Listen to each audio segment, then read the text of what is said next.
Hello there, wonderfully curious bakers and bread enthusiasts. It's Rachel Parker here, welcoming you back to Breaking Bread. I'm your host and an avid member of the Bread Squad over at Baking Great Bread at Home. Today, we're unpacking the secrets behind that Insta-worthy open crumb that you've been wanting to achieve. We'll explore the science of gluten, the magic of fermentation, and input on the topic from our group expert, Jeremy Ballon. We'll even tackle the final touches, shaping, scoring, baking, and a few best practices when aiming for that perfect crumb. So dust off that flour and get ready to knead up some knowledge. Let's dive in. Section 1. What's the deal with gluten? Despite the bad press gluten often gets, for those of us who can eat it, it's a bread-making marvel. It's the very backbone of what makes your bread structure perfect.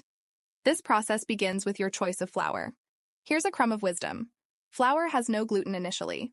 It contains two proteins, glutenin and gliadin, which mix with water to create gluten. This process forms a network that traps the CO2 released by the yeast and makes your bread rise. The protein content in your flour directly impacts potential gluten formation, with all-purpose flour typically containing 10 to 12%, and bread flour showing off with 12 to 14%.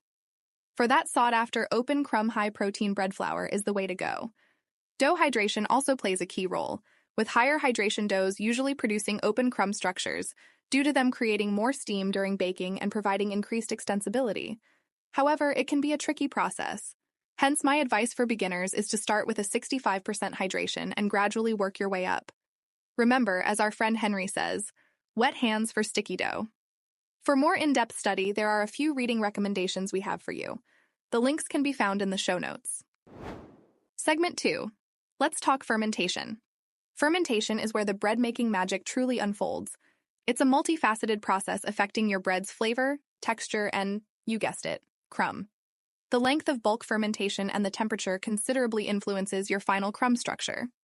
Striking a balance between these two factors is critical in achieving perfect crumb. This also extends to proofing, the final rise before baking.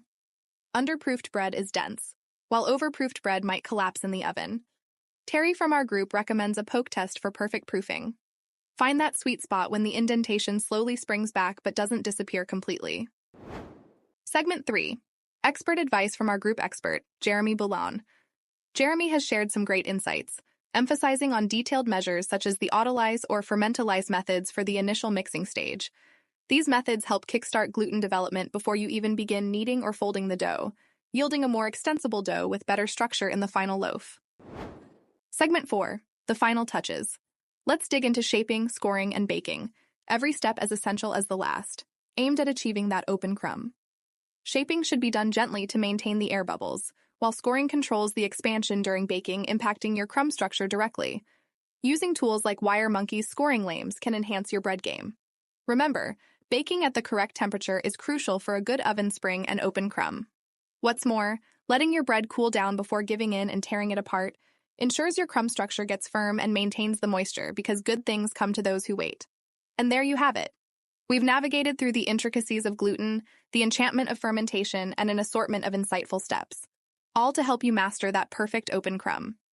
Remember, baking is an art form as well as a science, requiring patience, practice, and learning from our triumphs and blunders. In our next episode, we'll delve into ancient grains and how they can add a spin to your bake. Until then, remember to keep experimenting, keep inquiring, and most importantly, keep breaking bread. Have something you'd like us to cover in one of our upcoming episodes? Do shoot us a message. And that's my timer. Be sure to check out the show notes for links to all the resources mentioned in today's episode. Remember, this is Rachel Parker, and we have been Breaking Bread. Keep baking with love, everyone.